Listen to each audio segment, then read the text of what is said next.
皆さんごきげんよう、上川薫です。今回取り上げるのは、北海道にマスクが寄付されましたよというお話をお伝えしようと思います。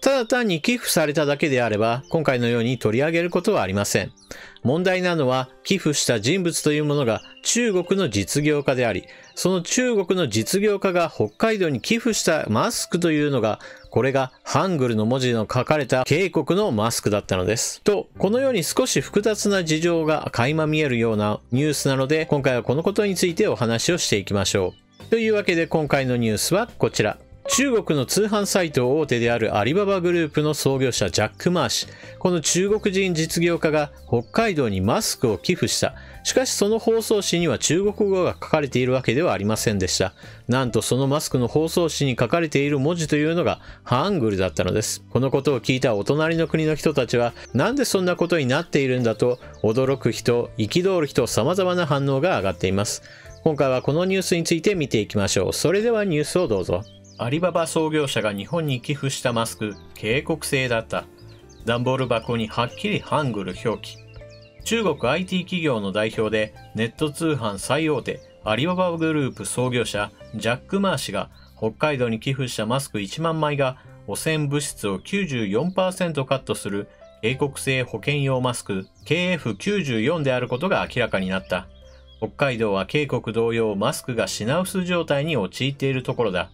日本経済新聞は9日、ジャック・マー氏が設立したジャック・マー公益基金会とアリババ公益基金会がマスクを1万枚寄付したという短い記事とともに動画を1本公開した。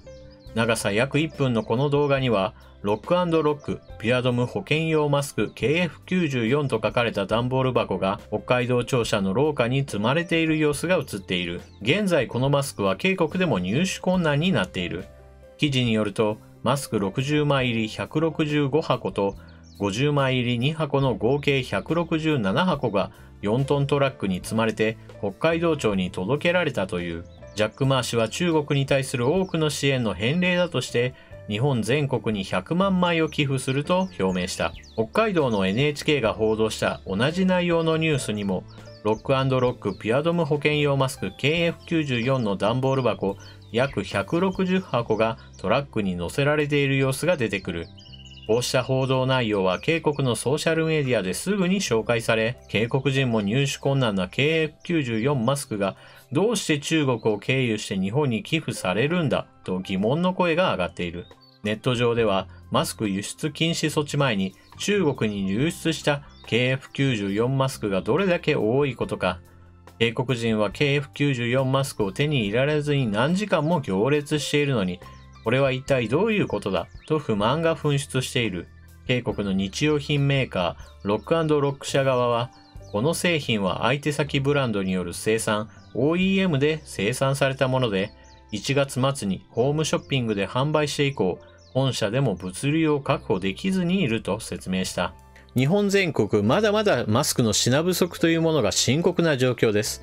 原因は一つ、中国からやってくるマスクの量が圧倒的に減っているからです。これまで海外産が7割から8割という状況の中にあって、国内産3割、この量をいくら2倍にしたところで、まだまだ足りないというのが現実なのです。そのため、転売を防ぐための法律というものを準備したり、もしくは備蓄用のマスクの放出というものも決定しています。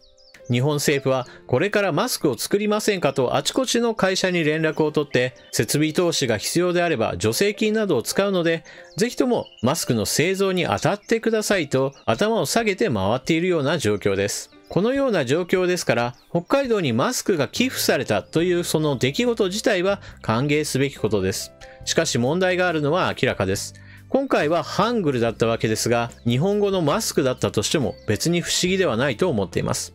お隣の国の人たちは輸出規制というものをかけたので、きっとこのジャック・マー氏が輸出規制がかかる前に警告の中においてマスクを大量に買い占めたに違いないと憤っているわけですが、私はそこは少し違う考えを持っています。日本においてマスクの生産が国内産3割、そして海外産7割。この7割というのが中国産を多く占めています。現在においても中国からマスクがほとんど入ってこないというのが報道されています。マスクの輸入販売業をしている会社にテレビ局がインタビューをした際に、業者の方はこう言っておられました。中国においてはすでに生産を再開している。しかし日本にマスクを出荷してくれないと中国政府は否定していますが、マスクの海外輸出というものを差し止めている可能性が十分あるのです。実際に作られたマスクが一体どこに行っているかといえば、それは中国国内において日本語のパッケージのまま流通しているのです。この現象というのがハングルのパッケージ商品についても同じことが起きていると私は考えています。問題発生直後、確かに中国人実業家らはお隣の国の中においてマスクの買い占めというものを行いました。その買い占めに一役買ったのが警国の政府です。警国は中国への支援というものを表明し、その中においてマスクを送ることを後押ししたのです。しかしそれはあくまでも初期の段階であり、そのマスクはおそらく消費されているでしょう。ですから現在ジャック・マー氏が寄付したこのマスクというのは、中国国内において生産された警国やもしくは日本から発注されたものが中国国内でとどまっている、それらを買い占めたものだと私は考えています。この後ジャック・マー氏は日本全国にマスクを寄付するよと言っているわけですが、同じように警国にもマスクを寄付しますよと発表しています。もしかしたらお隣の国に寄付されるマスクというのは日本語のパッケージのマスクかもしれません。皆さんはこの問題をどう考えるでしょうか。私自身はこの問題に対する対応というものを日本が取っていないことに一つ大きな問題を感じています。先ほども述べたように中国には日本企業が発注してそして製造する会社などがあります。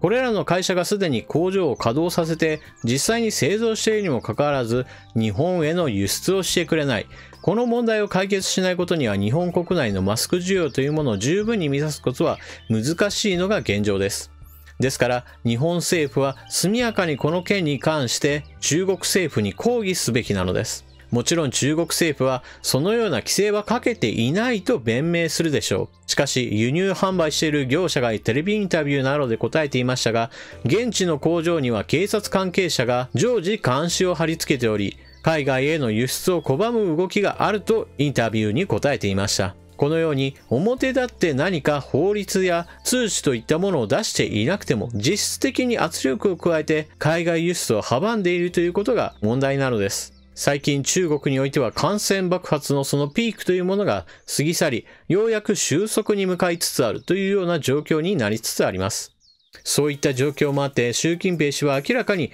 他国に対する態度というものを変えています。我々はうまく乗り切ったのだ。他の国の状況の方が悪いのは我々を見習っていないからだといったような非常に上から目線の話が次々と出ています。それらの言葉というのはこれまでの対応というものを見ていた国民に対するメッセージですが、しかしそれを聞いた他国の人にしてみれば一体何を言ってるんだと突っ込みたくなるのは間違いないでしょう。そして日本政府は実質的に輸出規制がかかっていると考えられるこのマスクの件についてしっかりと習近平氏に注文をつけなければなりません。そうした習近平氏の発言というものをしっかりと注意しなければ、今後ますます習近平氏の発言というものが上から目線で他国に対して支援する際に恩着せがましくなるのは避けられないでしょう。皆さんはこのニュースについてどのようなことをお考えでしょうか。ぜひともコメントしていってください。それでは動画を最後までご視聴いただきありがとうございました。チャンネル登録していない方はぜひともチャンネル登録していってください。そして動画を見終わったら評価ボタンのクリックもぜひともよろしくお願いします。それでは次の動画でまたお目にかかりましょう。またね。